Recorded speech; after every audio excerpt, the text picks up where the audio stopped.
Tune into this video message if you are a part of the Gen Z generation. And any one of you that may understand the Gen Z generation, I want you to tune into this video message as well. Now, there is something I don't understand in particular, and I just want you guys to tune in to bring me up to par on what's going on, because it's something that I noticed and it's extremely irritating for me. And what it is it's just a simple question of something that I noticed, and I just want to see if I'm tripping or is this normal.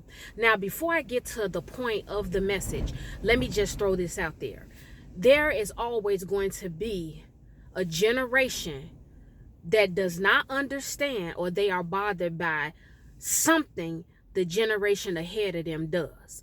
If we go back to our parents' generation, some of our parents were born in the 50s and the 60s. Some of your parents may have been born in the 40s. When we were born, there were artists we listened to, there was music we listened to, there was a way that we dressed, there was a way that we spoke, and it bothered them, it irritated them, it got us put on punishment, it got us whipped, it got us disciplined. But you can more so, if you look back on it now, you can more so understand why your parents were bothered by certain artists we listen to. If we listen to Foxy Brown, Little Kim, those of us like 80s babies growing up in the 90s, we listen to these types of artists and rappers. We listen to Luke, 2 Live Crew.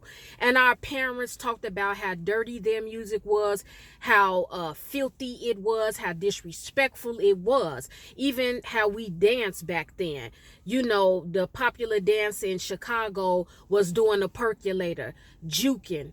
Those were popular dances back then. And when grown people saw teenagers doing those type of dances, they got upset, they got angry, and they talked about it. But low key, we really did know and understand that certain rap music and artists we listened to, they did have very vulgar music. We knew that.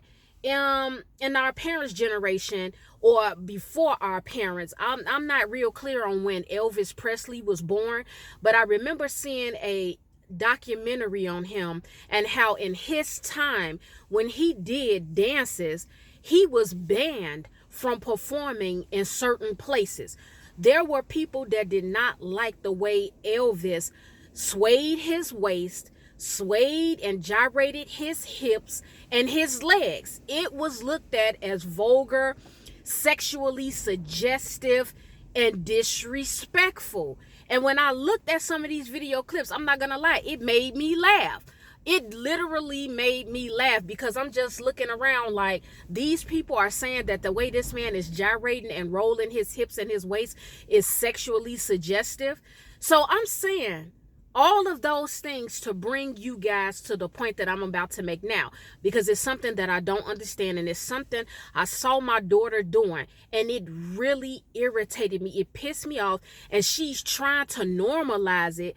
I guess in her world, she is trying to make it appear like it's normal, and she wants me to accept this, but it's just something I would never accept. That's why I want Gen Z to tune in on this. And I'm going to try my best to make this video message short, but I want you guys to definitely tune in and be very active in my comment section with this. Help me understand. So anyway, what I saw was that my daughter was knocked out sleep.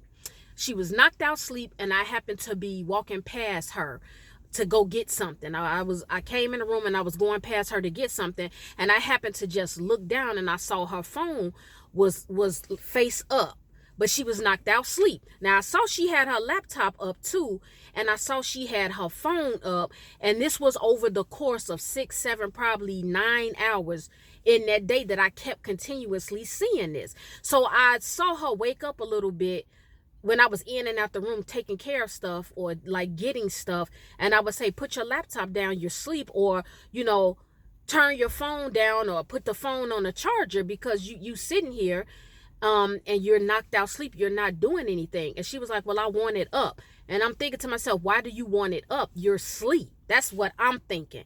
So I continued to go in and out the room. So this one particular time, I came in the room, I had to get something, and I was walking out. And as I was walking out, I just happened to just innocently look down at her phone.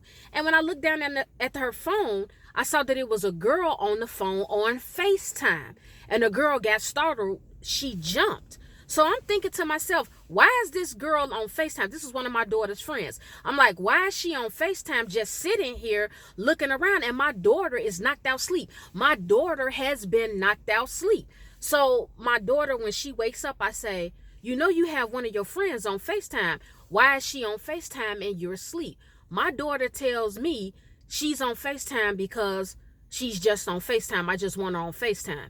So I'm like, you want her on FaceTime, but you're not talking to her? You're not texting her? She was like, I don't have to talk to her. I don't have to text to her. I don't have to text her. This is just what we do.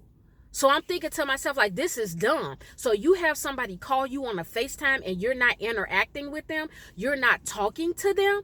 And she's like, Mom, that's what we do. People your age or people in your generation, you guys are old, so you don't understand. That's what we do. I'm not the only person that does this. I'm not the only teenager that does this in my generation. That's what we do. We call each other. We don't text. We don't talk. But people will be on FaceTime all night.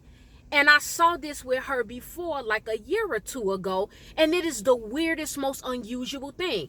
I want you guys to tell me, Gen Z or parents of children who are in the Gen Z generation, is this normal? To me, it's stupid.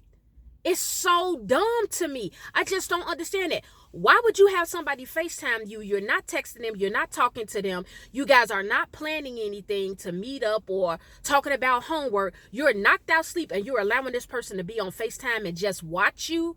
That's weird and it's creepy to me. And my daughter got so offended. She's telling me like, oh, well, if you saying that my friend is goofy for waiting on a FaceTime while I'm asleep, you calling me goofy. I said, no, I'm not calling you goofy, but it's silly. It's pointless. Why are you on the phone? Why do you have somebody on the FaceTime and you're not interacting with them? She was like, Mom, our generation does this all the time. We'll be on FaceTime the entire night and go to sleep. And the next day, people will stitch it to their Snapchat. I'm like, what? What is the point of that? I'm not about to let anybody call me on FaceTime. First of all, if you're gonna FaceTime me, you need to ask my permission, because that's not something I get excited about. Like us talking on FaceTime, that's just me. You need to let me know, like, I'm about to FaceTime you, or if I don't have a meeting through Zoom or something like that, I really don't care to be on a FaceTime. So that's that. But she's trying to normalize this stuff to me and make it like it's okay, but it's weird to me because, like I said, if you're not talking, texting, and you're not talking and planning something like an event that's coming up, or you guys are not talking about homework, why are you allowing this person to just watch you? So you allowing your friend to just watch you sleep, and this girl is listening to the activity that's going on in my house. And I'm walking back and forth. My daughter's like, oh no, she wasn't listening because I muted the microphone. I muted it. She can't hear anything. But I'm like, so this girl is watching you sleep? She's seeing everything that's going on in the household. Not that it was anything bad, but it's just the point. Why would you want somebody violating your privacy?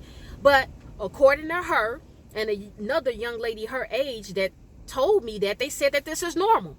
So I want you guys to sound off and tell me, do you think this is strange? Do you think this is weird? Do you think it's kind of creepy? Because it would be irritating to me. You're not going to sit on my phone on FaceTime while I'm asleep and doing everything else, and you just sitting there watching and looking around.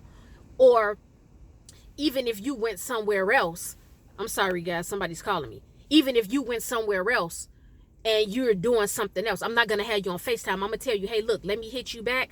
I'm in the middle of something. Let me take care of that and we'll talk later. Just hit me up in my comment section. Rarely do I make a video where I ask you guys to sound off and, answer a question for me, but it's weird to me. It's unproductive. It's silly to me. Why would you have somebody on a FaceTime call just watching you for 2, 3, 4, 5, 8, 10, 15 hours? These kids will be on a FaceTime all night, be eating, dealing with their family, whatever's going on, go out with their family, and they still got this same group of people on a FaceTime. And they're not texting them, they're not talking to them. They will be on that phone until the battery goes dead. It's weird. But if this is normal for you all Gen Z, please sound off. Or parents of Gen Z that understand this particular thing about their generation, sound off. Say something to me. If you guys have been offended by anything I made in this video message, it's okay, because you will forgive me in the morning.